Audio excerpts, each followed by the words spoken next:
நோய்கள் வந்து எப்படி வருது அப்படின்னு சொல்கிறதுக்கு வந்து நிறைய சொல்லலாம்.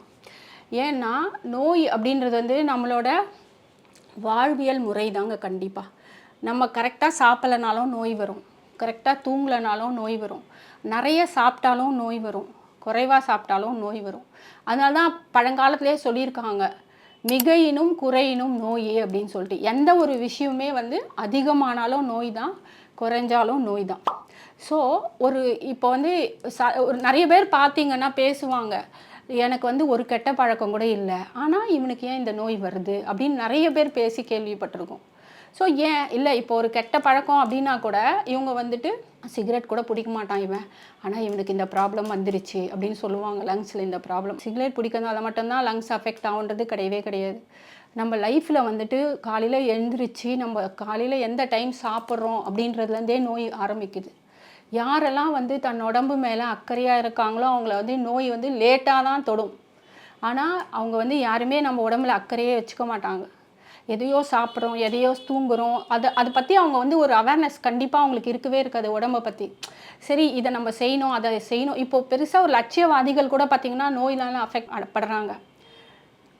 அவங்களோட லட்சியம் பார்த்திங்கன்னா இதை எய்ம் பண்ணணும், ஒரு கலெக்டர் ஆகணும்னு ஒரு பையன் நினைக்கிறான்னா அவன் கலெக்டர் ஆகிறத மட்டும்தான் நினைக்கிறான். அவன் என்ன பண்ணுவான், நைட் ஃபுல்லாக படிப்பான். நைட் ஃபுல்லாக படித்தா தான் கலெக்டர் ஆக முடியும், ஏன்னா காம்படிட்டிவ் வேர்ல்டு, அதில் நான் ஜெயிக்கணும்னா கண்டிப்பாக நைட்டெல்லாம் படிக்கணும். அப்போ அவன் என்ன சாப்பிடுவான், சாப்பிட்றத பற்றி அவன் கவலையப்பட மாட்டான். எதையோ ஒன்று சாப்பிட்டு நான் படிக்கணும், நான் எக்ஸாமில் வந்து நல்ல மார்க் வாங்கணும், அப்படி தான் அவனோட எண்ணமே இருக்குது. அப்போ என்ன ஆகும் ஆட்டோமேட்டிக்காக அப்படின்னா, நம்ம நைட் ஃபுல்லாக தூங்கலைன்னா நம்ம லிவர் கால் பிளடர் அஃபெக்ட் ஆகும். அப்போ அது ஒரு டிசீஸாக தான் உருவாகும். அதை பற்றி அவன் சிந்திக்க கூட மாட்டான். அதனால தான் சொல்கிறேன், ஒரு லட்சியவாதிகள் கூட நல்ல விஷயம் தான், அதில் லட்சியத்தை அடையணும்னு எல்லாருமே வந்துட்டு பாடுபடுறாங்க, உழைக்கிறாங்க. ஆனால் அவங்க இதெல்லாம் மறந்துடுறாங்கன்னு சொல்ல வரேன் நான். இதெல்லாம் மறந்துட்டு அவன் பெரிய கலெக்டர் ஆகிட்ட ஒன்று தான் அவனுக்கு வந்துட்டு பசிக்காது, தூக்கம் வராது, லிவர் ப்ராப்ளம் காட்டும். அப்போ அவங்க என்ன பண்ணுவாங்க, ட்ரீட்மெண்ட் பண்ணணும், அது பண்ணணும், இது பண்ணணும். ஆனால் அவன் லட்சியத்தை அடைஞ்சிடலாம், ஆனால் அவன் வந்து ஹெல்த் வைஸாக பாதிக்கப்படுறாங்க.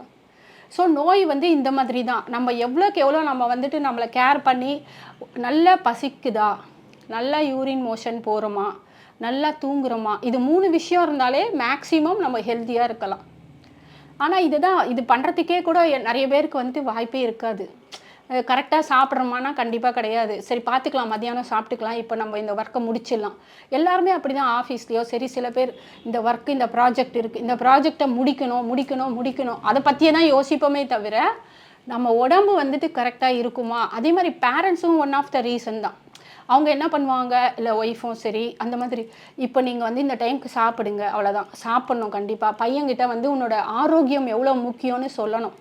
ஆனால் யார் சொல்வா, நீ படி, நீ பெரிய ஆளாயிடு, அவ்வளோதான், நீ பெரிய டாக்டர் ஆகணும், அப்படி தான் சொல்லுவாங்களே தவிர நீ இப்போ சாப்பிட்ணும், உன்னோட ஹெல்த்தும் நம்மளுக்கு முக்கியம், ஆரோக்கியம் இருந்தால் தான், சுவர் இருந்தால் தான் சித்திரம் வரையும்னு சொல்லுவாங்க. அந்த மாதிரி நீ ஆரோக்கியமாக இருந்தால் தான் நாளைக்கு உன்னோட லட்சியத்தை கூட நீ அனுபவிக்க முடியும், அடைஞ்சா கூட.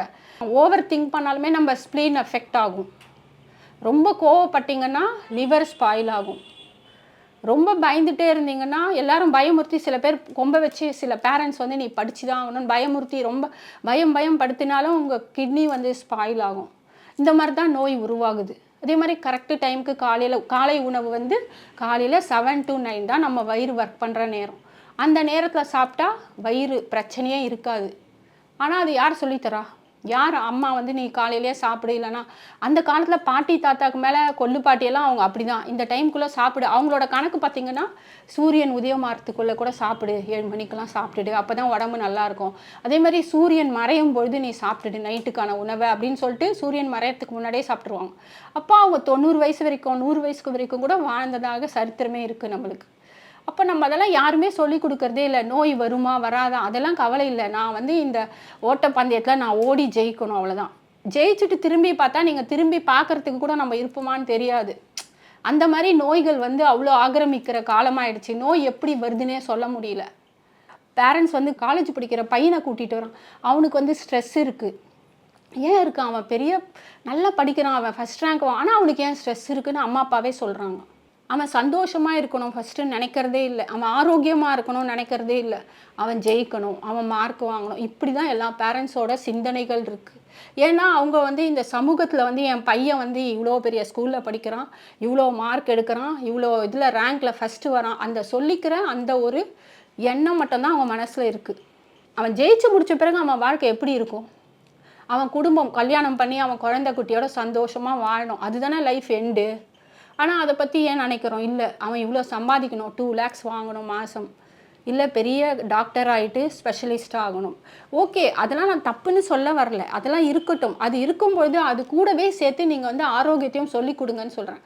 இந்த மாதிரி பண்ணால் நம்மளுக்கு நோய் வரும், அதனால் நீ சாப்பிட்டுடு அப்புறமா படி, இப்போ நீ தூங்கு அப்புறமா நீ படி அப்படின்னு ஒரு பேரண்ட் சொல்லி கொடுத்தா யாருக்குமே நோய் வராது கண்டிப்பாக.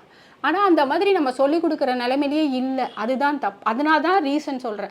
ஆனால் நம்ம வந்து எதனால் நோய் வருது அப்படின்னு ஆராய்ச்சி பண்ணால் கண்டிப்பாக நம்மளுக்கு வந்து மிஞ்ச போகிறது வந்து ஒரு கேள்விக்குறி தான், இன்ஃபினிட்டிவாக போயிட்டே இருக்கும்.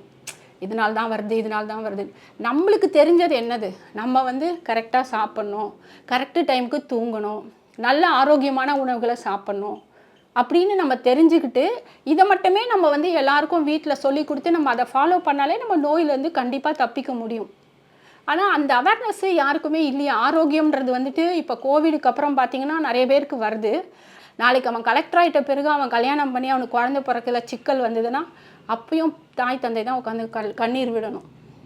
அதுதான் வரப்போகிறத வந்து நம்மளுக்கே தெரியும். ஏன்னா இவன் இப்படி இருக்கானேன்னு சொல்லிட்டு யாருமே சிந்திக்கிறது இல்லை. அதனால் தயவு செஞ்சு கொஞ்சம் சிந்திச்சு பார்த்தீங்கன்னா நோயே வராமல் தப்பிக்கலாம், ஆரோக்கியமாக இருக்கலாம். இதில் உங்களுக்கு ஏதாவது சந்தேகம் இருந்தால் நீங்கள் என்னை தொடர்பு கொள்ளுங்கள், நான் உங்களுக்கு ஹெல்ப் பண்ணுறேன்.